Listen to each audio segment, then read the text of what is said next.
Y respondiendo el rey les dirá: de cierto os digo, que en cuanto lo hicisteis a uno de estos mis hermanos más pequeños, a mí lo hicisteis. Mateo 25:40. Este versículo nos confronta con esa religión cómoda, donde muchos creen que ser cristiano es solo asistir a la iglesia, cantar o saber doctrina. Pero esta noche vamos a ver que eso no es así. Ser cristiano no es solo asistir a la iglesia, cantar o saber doctrina. Lo vamos a ver estudiando este versículo en su debido contexto. Voy a titular el estudio de esta noche: cuando lo haces por ellos, lo haces por Cristo. Pero voy a modificar un poquito y vamos a decir: cuando lo haces por ellos, lo haces a Cristo. Hay una diferencia entre cuando lo haces por ellos, lo haces por Cristo, a cuando lo haces por ellos, lo haces a Cristo. Hermanos, nuestro versículo es parte de esa parábola conocida como la parábola del gran juicio final, y también conocida como la parábola de las ovejas y las cabras.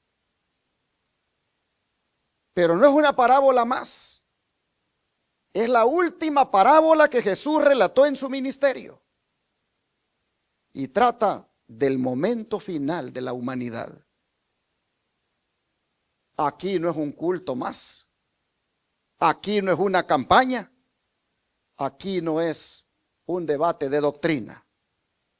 Aquí en este versículo es el juicio eterno. Y en este juicio, Cristo no pregunta cuánto sabías. En este juicio, Cristo no pregunta cuántos sermones escuchaste. En este juicio, Cristo no pregunta por el nombre de la iglesia a la cual asistías, sino que Él pregunta: ¿cómo trataste a los demás? Y aquí Él revela algo que sacude el alma cuando dice que en cuanto lo hiciste a uno de estos mis hermanos más pequeños, ¿qué cosa? A mí lo hicisteis. Así que quiero decir algo directo esta noche. Tu trato hacia los demás es tu trato hacia Cristo. Y eso es objeto de examen en el juicio. El juicio, hermanos, no será como nosotros lo imaginamos. Por eso Jesús contó esta parábola. Y vamos a leerla toda para entender el versículo en su contexto. Vamos a Mateo 24 y leamos desde el versículo 31.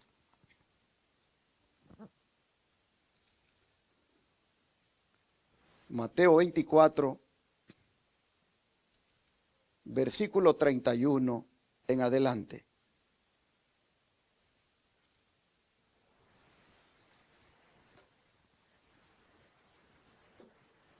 Los que dividieron la Biblia por párrafos le pusieron a esta parábola el juicio de las naciones. Al menos así está en mi Biblia.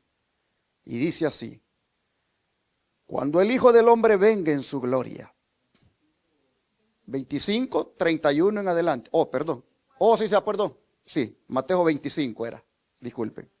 Mateo 25, 31 en adelante. Dice, cuando el Hijo del Hombre venga en su gloria y todos los santos ángeles con él, entonces se sentará en su trono de gloria y serán reunidas delante de él todas las naciones, y apartará los unos de los otros como aparta el pastor las ovejas de los cabritos. Y pondrá las ovejas a su derecha y los cabritos a su izquierda. Entonces el rey dirá a los de su derecha, venid, benditos de mi Padre, heredad del reino preparado para vosotros desde la fundación del mundo. Porque tuve hambre y me disteis de comer, tuve sed y me disteis de beber, fui forastero y me recogisteis, estuve desnudo y me cubristeis, enfermo y me visitasteis, en la cárcel y vinisteis a mí. Entonces los justos le responderán diciendo, Señor, ¿cuándo te vimos hambriento y te sustentamos, o sediento y te dimos de beber? ¿Y cuándo te vimos forastero y te recogimos, o desnudo y te cubrimos? ¿O cuándo te vimos enfermo o en la cárcel y vinimos a ti? Y aquí viene el versículo de memoria, porque el versículo de memoria es la respuesta del Señor a estos justos que hicieron todo esto. Y respondiendo el rey les dirá, de cierto os digo, que en cuanto lo hicisteis a uno de estos mis hermanos más pequeños, ¿qué cosa, hermanos? A mí lo hicisteis. Entonces dice, le dirá también a los de la izquierda, apartaos de mí, malditos, al fuego eterno preparado para el diablo y sus ángeles. Porque tuve hambre y no me disteis de comer, tuve sed y no me disteis de beber, fui forastero y no me recogisteis, estuve desnudo y no me cubristeis, enfermo y en la cárcel y no me visitasteis. Entonces también ellos le responderán diciendo, Señor, ¿cuándo te vimos hambriento, sediento, forastero, desnudo, enfermo o en la cárcel y no te servimos? Entonces le responderá diciendo, de cierto os digo, que en cuanto no lo hicisteis a uno de estos más pequeños, tampoco a mí lo hicisteis. E irán estos al castigo eterno y los justos a la vida eterna. Hermanos, aquí en este capítulo, nosotros vemos que todo comienza con trono, con separación, con el Hijo del Hombre viniendo en gloria, sentado en su trono de gloria y separando ovejas de cabritos. De manera que aquí lo que tenemos es la parábola del gran juicio final. Aquí tenemos, mis hermanos, el juicio en acción. Aquí se cumple aquello que dijo Cristo, porque el Padre a nadie juzga, sino que todo el juicio lo dio al Hijo. Y noten ustedes la base del juicio. No es lo que la gente espera. La base del juicio aquí no es lo que la gente esperaba. La base del juicio no es teología perfecta. La base del juicio no es conocimiento profético. La base del juicio es, tuve hambre y qué cosa.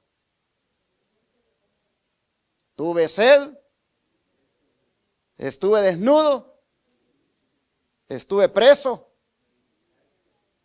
Esa es la base del juicio y ahí se define la eternidad. Ahí se define la eternidad.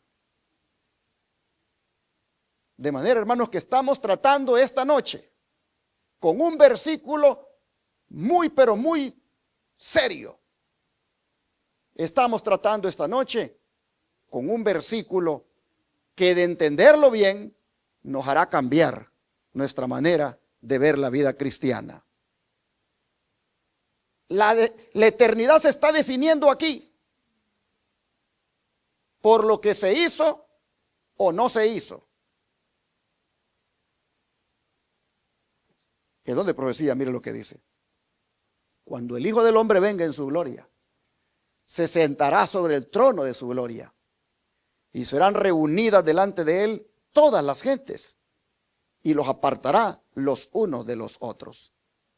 Así presentó Cristo la escena del gran día de juicio. Explicó que su decisión girará en derredor de un punto. ¿De cuántos puntos? De un punto. Y su destino eterno quedará determinado por lo que hayan hecho o dejado de hacer por él en la persona de los pobres y dolientes. Deseo de toda la gente, página 592.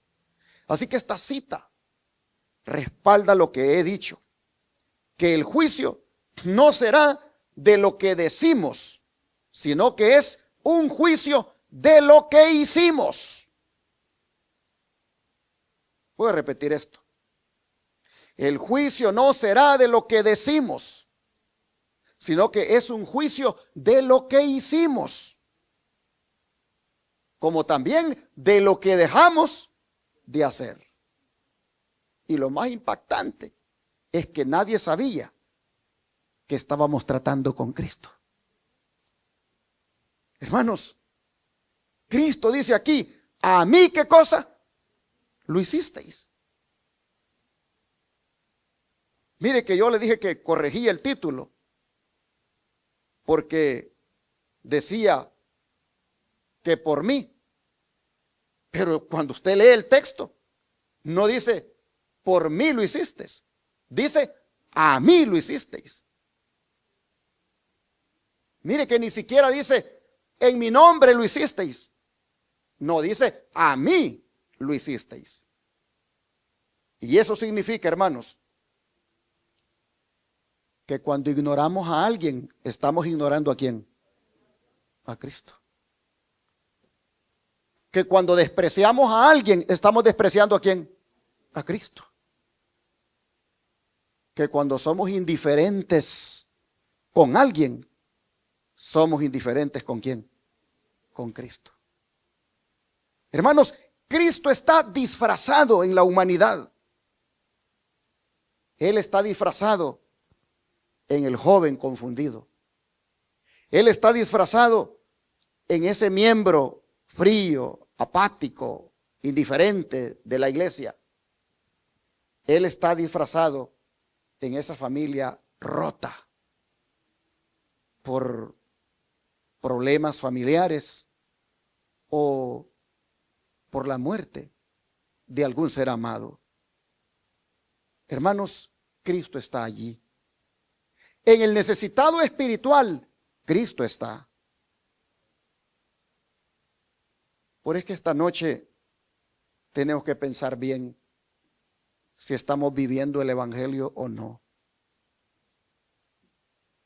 Veníamos manejando de Dallas para acá y veníamos meditando con mi esposa sobre lo que es vivir el evangelio. Y de repente en la plática se nos vino a la mente una hermana que conocemos y que es viuda. Y de repente el Señor nos hizo ver y qué están haciendo por esa viuda. Ya le dieron un sobrecito con algún dinerito en el sobre y le dijeron, hermanita, tome. ¿Qué han hecho por esa viuda?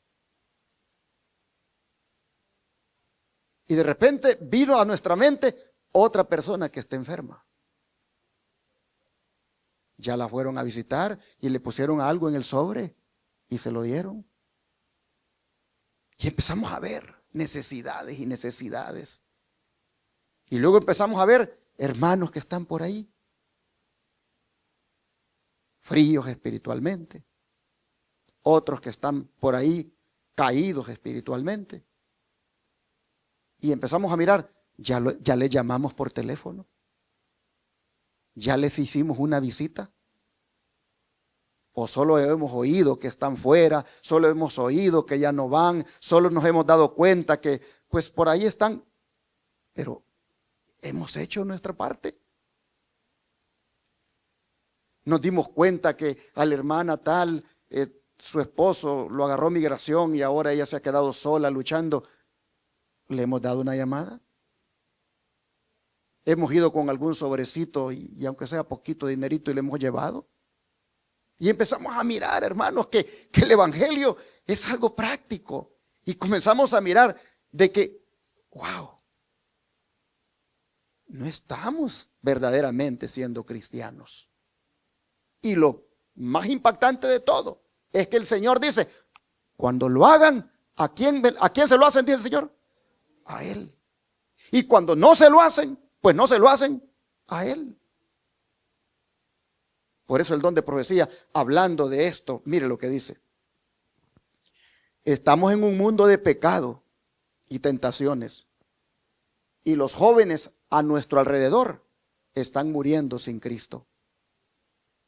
Y Él desea que ustedes trabajen en favor de los jóvenes de toda manera concebible.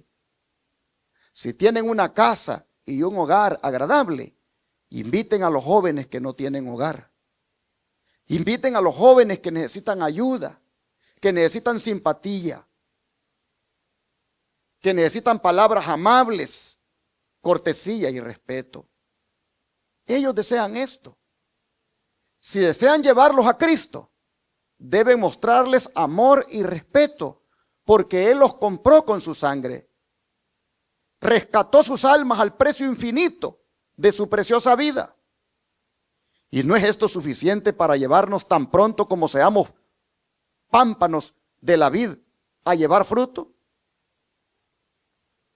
En el cielo veremos a los jóvenes a quienes ayudamos, a los que llevamos a nuestra casa, a los que fueron apartados de la tentación, a los jóvenes que tratamos de ganar y evitar que llegaran a ser borrachos y fumadores y bebedores, y todos los demás hábitos que arrancan los cimientos de debajo de la casa, anublan el cerebro y quitan la razón, dejándolos sin una mente sana, un cuerpo saludable. ¿Qué queremos? Un rostro que refleje el sol de la gloria de Dios. Queremos un rostro que refleje la semejanza de lo divino. Queremos un carácter remodelado.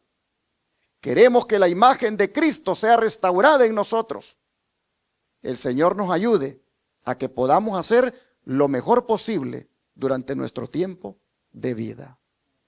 Así que en los jóvenes confundidos, en los jóvenes que están por ahí desanimados, en los jóvenes que están inclusive fuera de la iglesia, nosotros debemos ver a Cristo en ellos y debemos hacer algo por ellos. Debemos interesarnos en ellos, y haciendo algo por ellos e interesándonos en ellos, estaremos haciéndolo a Cristo. No por Cristo, sino a Cristo. Porque el Señor se disfraza en esos jóvenes que necesitan nuestro apoyo. Pero vean este otro caso. Vayamos a trabajar y tratemos de ayudar a alguna pobre alma descorazonada que está abatida bajo el peso del desánimo. Tratemos de ganar algún alma para Cristo.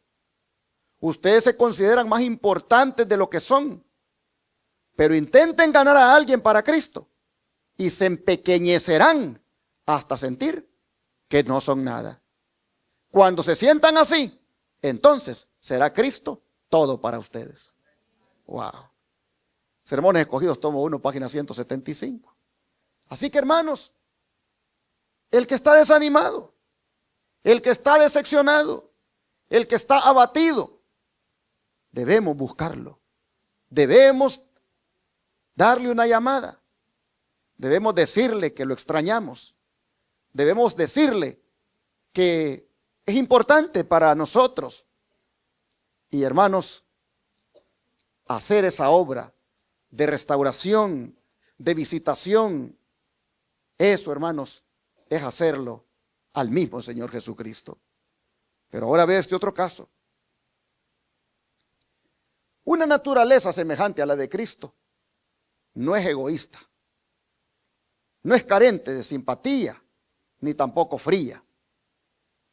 Penetra en los sentimientos de los que son tentados y ayuda al que cayó para que haga de la prueba un peldaño que lo lleve a cosas más elevadas. El maestro cristiano orará con el alumno que yerra, pero no se airará con él.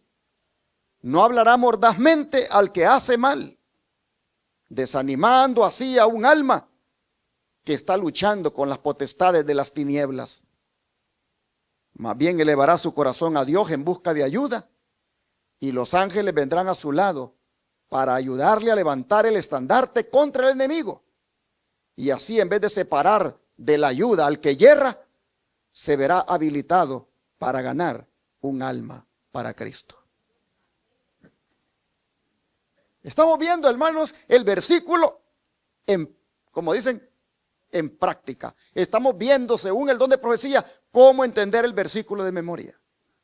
Mire, ustedes ya van varios, los jóvenes, están los desanimados, están los que han caído, están, hermanos, los que están allí decepcionados, tristes. Debemos buscar ayudarlos. Pero sigue diciendo: no es prudente dar en forma indiscriminada a cualquiera que solicite nuestra ayuda, porque así podríamos estimular el ocio, la intemperancia y la extravagancia. Pero si alguien acude a vuestra puerta y dice que tiene hambre, no lo despachéis con las manos vacías. Dadle algo de comer de vuestras provisiones. No conocéis sus circunstancias, y podría ocurrir que su pobreza sea el resultado del infortunio. Pero entre todas las personas cuyas necesidades exigen nuestro interés, mire usted, la viuda y el huérfano tienen derecho en forma más definida a nuestra tierna consideración y cuidado. La religión pura y sin mancha delante de Dios el Padre es esta: visitar a los huérfanos y a las viudas en sus tribulaciones y guardarse sin mancha del mundo. Santiago 1:27. Así que, hermanos, religión verdadera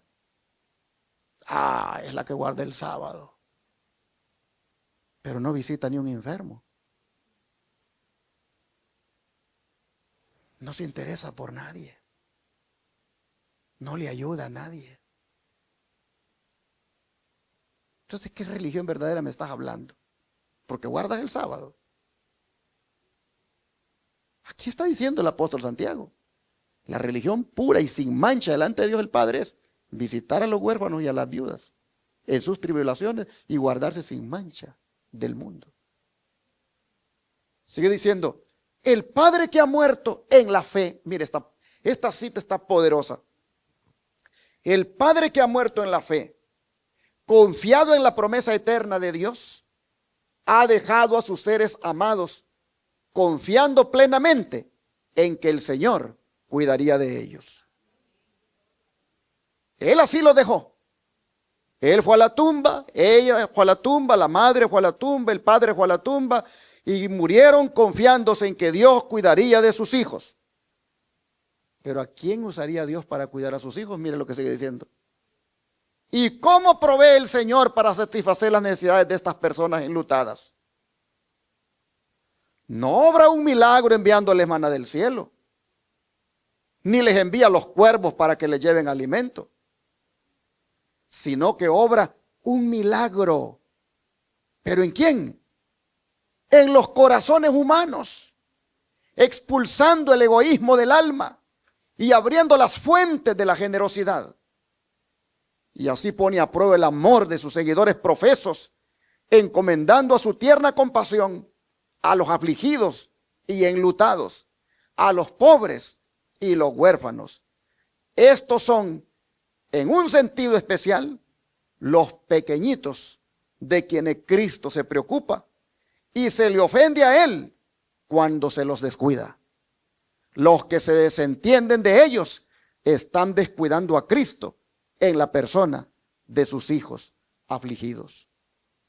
Hasta el momento, cuando la muerte haya sido sorbida en victoria, siempre habrá huérfanos a quienes cuidar y quienes sufrirán en más de una manera si la tierna compasión y bondad de los miembros de nuestra iglesia no se ponen en acción en favor de ellos. El Señor nos dice, ¿no es que a los pobres errantes albergues en casa? La cristiandad debe proporcionar padres y madres a quienes carecen de hogar. La compasión por la viuda y el huérfano manifestada en las oraciones y las obras será recordada por Dios para ser recompensada pronto. ¿Qué les parece, hermano, estas citas?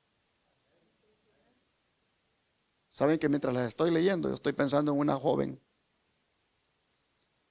en una mujer joven de nuestra iglesia, allá en Fort Worth.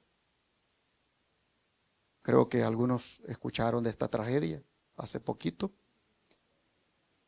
cómo el esposo falleció, la policía se lo mató y la ha dejado con sus 2 niños.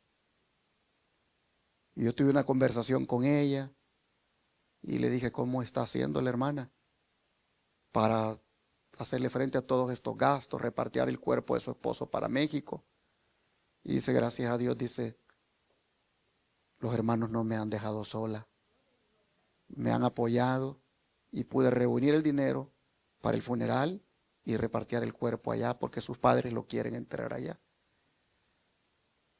Y no quise hacer la siguiente pregunta, solo la consideré.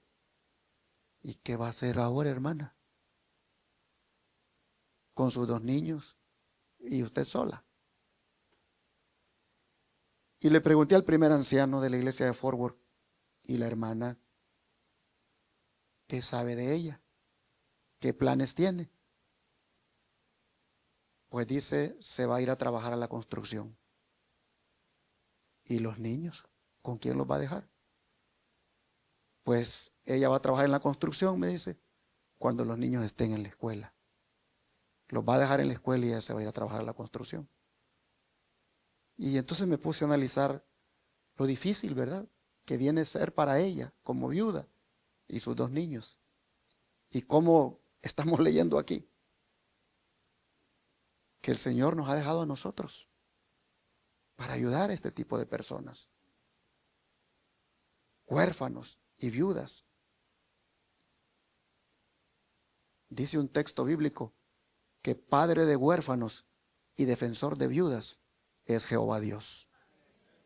Hermanos, cuando usted mira todo lo que tenemos que hacer por los que están en necesidad, por los que sufren, por los que están tristes, por los que están dolientes, y usted mira que no lo está haciendo, no sé usted, pero yo siento que no estoy viviendo el evangelio. Yo siento que no estoy viviendo el evangelio. Hermanos y hermanas, estamos viendo esta noche el versículo de memoria en su contexto para entenderlo. Mire lo que sigue diciendo. Porque también en esta otra parte a veces no la tomamos en cuenta, en esto de que se lo hacemos a Cristo. El juzgar a nuestros hermanos, el permitirnos abrigar resentimientos contra ellos, cuando pensemos que no nos han hecho un bien, aun cuando pensemos que no nos han hecho un bien. Eso, dice, no traerá bendición a nuestros corazones y no ayudará en ningún caso.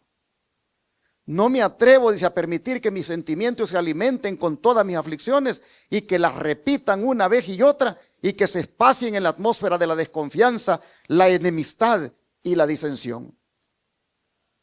Hay luz en seguir a Jesús, en hablar a Jesús, de Jesús, en amar a Jesús. Y yo no permitiré que mi mente hable o piense mal de mis hermanos. De cierto digo, dijo Cristo, en cuanto lo hicisteis a uno de estos mis hermanos pequeñitos, a mí lo hicisteis. No quiero, dice, sentir falta de bondad u osquedad hacia nadie. No quiero ser una acusadora de mis hermanos. Satanás procurará conducir mi mente hacia eso, pero no puedo hacerlo. Quiero tener el espíritu perdonador de Jesús.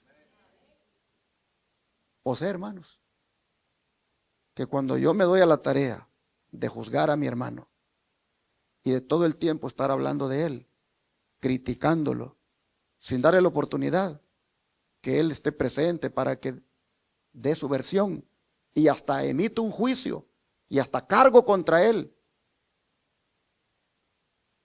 hermanos, estoy emitiendo un juicio ¿contra quién ahí? Contra Cristo. Y estoy cargando ¿contra quién? Contra Cristo. Y eso es algo, hermanos, que se hace a cada rato. Usted no siente cuando de repente ya cayó en la trampa y empezó a hablar de fulano de tal, y él no está presente para escucharle y que él diga su versión. Así que, hermanos, cuando hablamos de que Cristo dice a uno de estos mis pequeñitos, cuando se lo hiciste, a mí me lo hiciste, ahí entra hasta la crítica y los juzgamientos que hacemos para con alguien. Podemos decir, habla Jehová que tu siervo oye. Hermanos, no cabe duda de que Dios está yendo bien a fondo en nosotros. Cuando nosotros, hermanos, hacemos todo esto por la gente, lo estamos haciendo a Cristo. Pero nosotros vimos en la parábola que los que están a la izquierda, los cabritos, ¿se salvan o se pierden? ¿Y por qué se pierden? Porque no lo hicieron. A los que están a la derecha en calidad de ovejas, el Señor les dice, a mí me lo hicieron. Pero a esto le dice, ustedes no me lo hicieron a mí. Hermanos, ¿cuál fue el pecado? ¿Cuál fue el pecado de los de la izquierda? ¿Cuál fue el pecado de los cabritos? El pecado de ellos fue el pecado de la indiferencia. Y yo le pregunto, ¿ellos eran ateos? No, ellos no eran ateos. ¿Ellos eran criminales? Tampoco. Eran religiosos, eran adventistas del séptimo día y de verdad presente, pero indiferentes, indiferentes. Y hasta le preguntan, ¿y cuándo te vimos así? ¿Y cuándo te vimos? Ese es el problema de ellos. Ese es el problema, hermanos. Nunca vieron a Cristo porque nunca amaron. Fueron indiferentes. Ellos no hicieron grandes males. Ellos no fueron borrachos, ellos no fueron adúlteros, ellos no fueron asesinos, ellos no fueron ateos. Pero fueron indiferentes. Nunca vieron a Jesús en las personas que necesitaban. Hermanos y hermanas, se pierden porque no hicieron el bien. No se pierden porque hicieron lo malo, entre comillas. Se pierden porque no hicieron el bien. Y eso los condena. La indiferencia los condena, hermanos. Por eso dice la hermana Guay que el pecado más común entre los profesos cristianos es la negligencia en hacer el bien. Hermanos, estamos viendo esta noche cuál es la religión que Dios aprueba. Y la religión que Dios aprueba no es solo la de venir a la iglesia. La religión que Dios aprueba no es solo la de guardar el sábado. La religión que Dios aprueba no es solo la de cantar. La religión que Dios aprueba no es solo la de saber doctrina. Ya lo dijo Santiago ahí en la cita del don profético. Es visitar a los huérfanos y a las viudas. Esa es la religión que Dios aprueba. ¿Qué es malo cantar? No. ¿Qué es malo guardar el sábado? No. ¿Qué es malo saber de profecías? No. ¿Qué es malo conocer la verdad presente? No. Eso es menester hacer, pero sin dejar de hacer lo otro. De ser, hermanos, que tenemos empatía, que simpatizamos con el dolor, que tenemos compasión. Hermanos, Dios esta noche en nuestro versículo de memoria no está buscando gente informada, Dios está buscando gente transformada. Y la gente transformada es la que puede ver a Cristo disfrazado en las personas que hemos mencionado. Hermanos y hermanas, cuando Cristo Jesús vive en nosotros, el amor es visible. Cuando Cristo vive en nosotros, el amor se vuelve visible. Y el carácter de Cristo también se hace patente, se mira. Hermanos y hermanas, nosotros vemos esta noche que en el juicio no se va a actuar. Ahí se va a revelar cómo actuamos, cómo tratamos al débil, cómo respondimos al necesitado y qué hicimos cuando nadie nos veía. Hermanos y hermanas, nuestro carácter ya está hablando. Pero también el cielo, mire, está ¿qué cosa? Registrando. Cada acto de amor, dice el don de profecía, cada acto de amor, por pequeño que parezca, va a ser recompensado. Y cada acto de negligencia también va a ser tenido en cuenta. Así que yo quiero terminar esta noche. Pero quiero terminar no de una manera suave. Quiero preguntarles directamente al corazón y al mismo tiempo me voy a estar preguntando yo. Si esta noche fuera el juicio, ¿en dónde estarías? ¿Con las ovejas o con los cabritos? Porque Cristo no vendrá preguntando cuánto sabíamos. No vendrá preguntando cuánto discutimos sobre doctrina. Él vendrá preguntando, ¿dónde estaba tu amor? ¿Dónde estaba tu amor?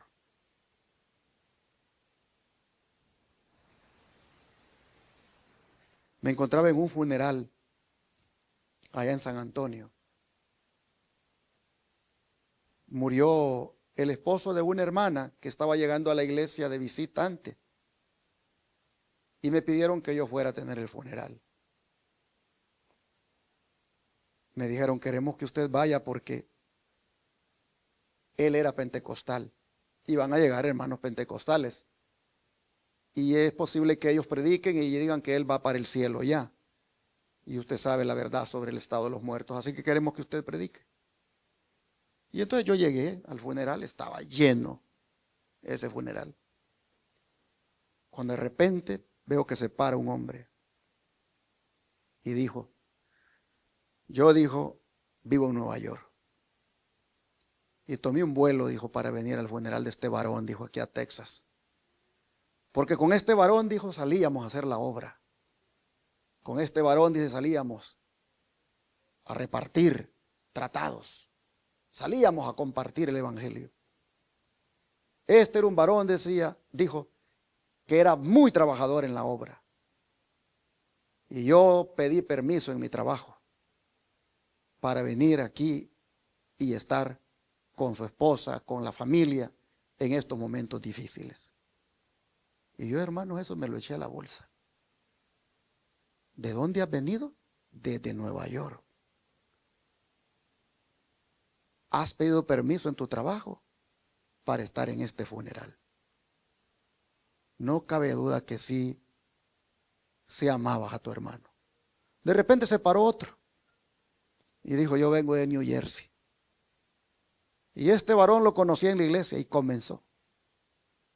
Y yo otra vez lo agarré y me lo eché a la bolsa. Y dije, wow, gente viajando de lejos, parando sus trabajos para venir a mostrar empatía, para mostrar compasión con el dolor de una mujer que ahora su esposo ha fallecido, pero vienen para hacer saber cuánto amaban a ese hombre que está en el ataúd. Y yo mientras tanto decía, wow.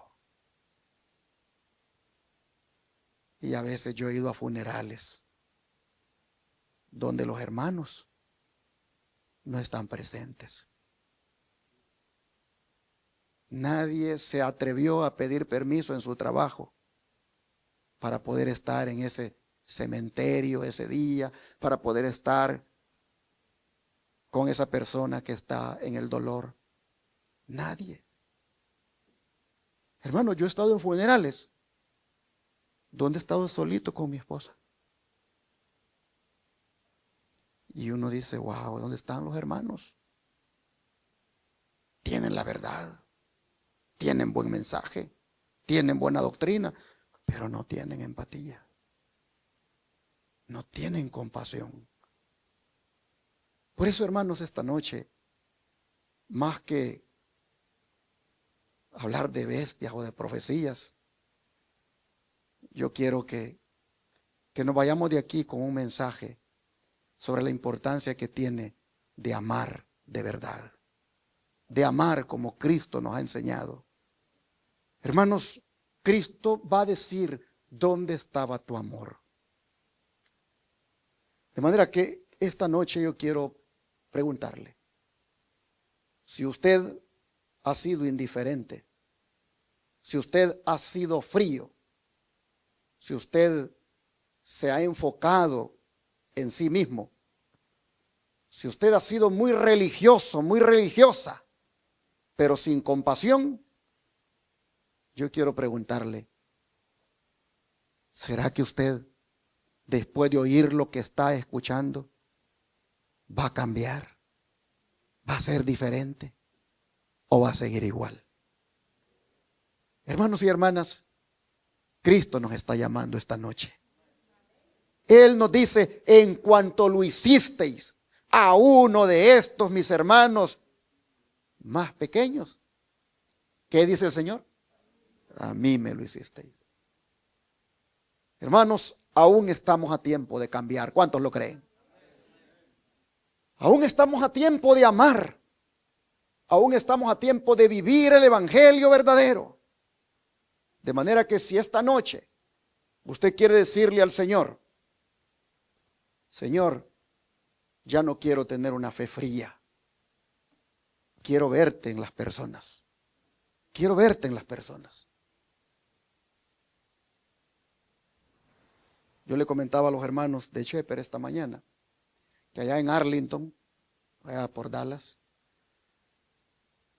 yo estaba haciendo un alto y en la esquina había un rótulo de la ciudad de Arlington en inglés donde decía que es ok, que está bien decirle que no al indigente y que si ayudarle quiero, que lleve el recurso a una organización que hay ahí en Arlington que se encarga de ayudar a los indigentes, pero que es ok o está bien decirle que no si él está en la esquina y te pide algo. Así las ciudades quieren pues quitar, ¿verdad? Eso que se mira incómodo de ver a esas personas pidiendo, pero ¿qué tal si en uno de esos está disfrazado el Señor? ¿Qué tal si en uno de esos está disfrazado el Señor? Uno dice, no, es que para droga lo quiere. No, es que, sí, pero ¿y tú cómo sabes? Es verdad que existe eso, pero ¿y qué tal si un día en uno de esos estaba Cristo?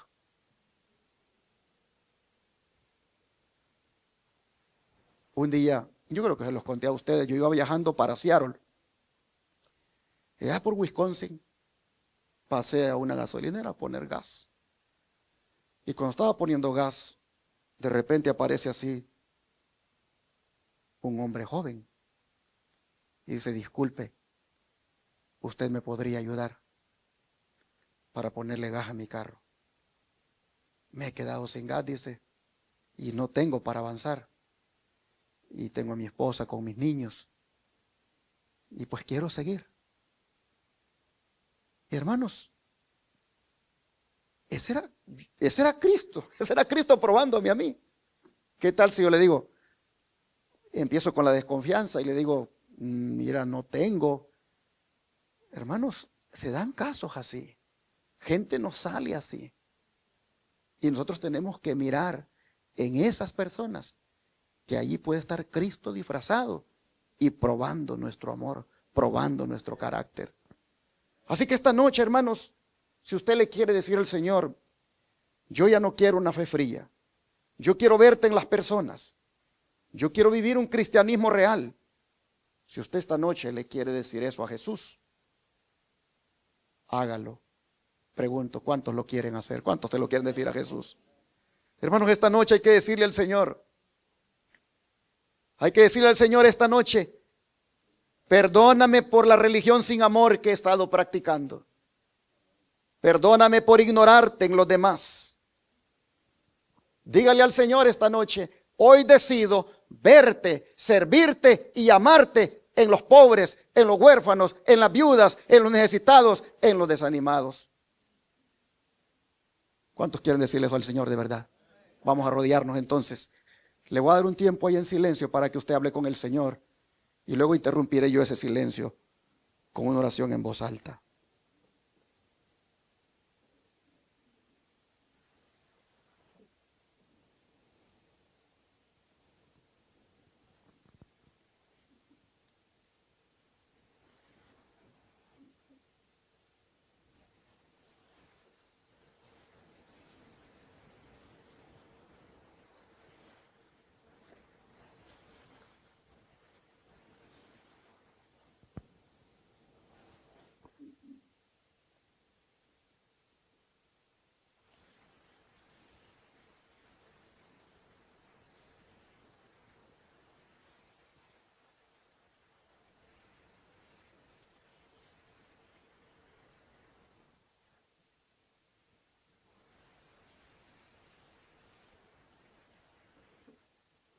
Padre Celestial,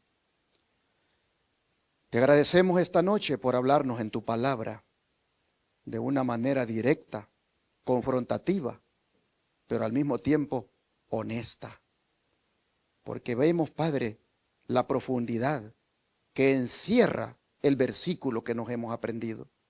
Vemos, Señor, cómo determina nuestro destino, la manera como tratamos a los demás, la manera como tenemos empatía con otros, la manera como nos compadecemos de otros.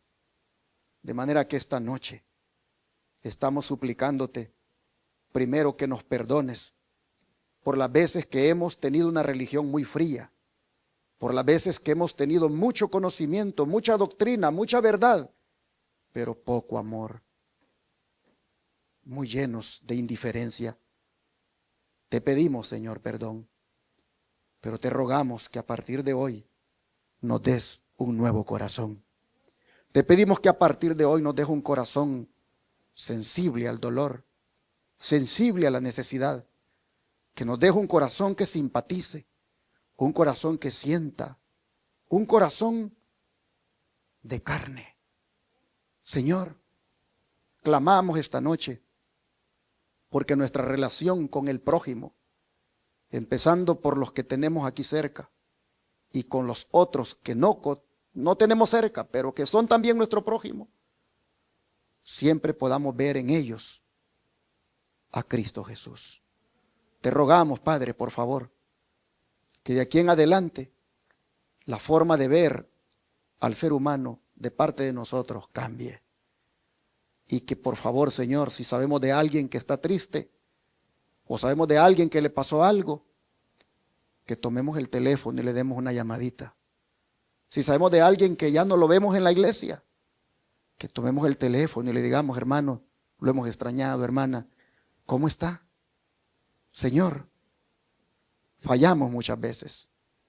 Estamos tan ocupados en tantas cosas que nos olvidamos de aquel, de aquella, que tal vez está pasando por depresión, que tal vez está pasando por alguna enfermedad.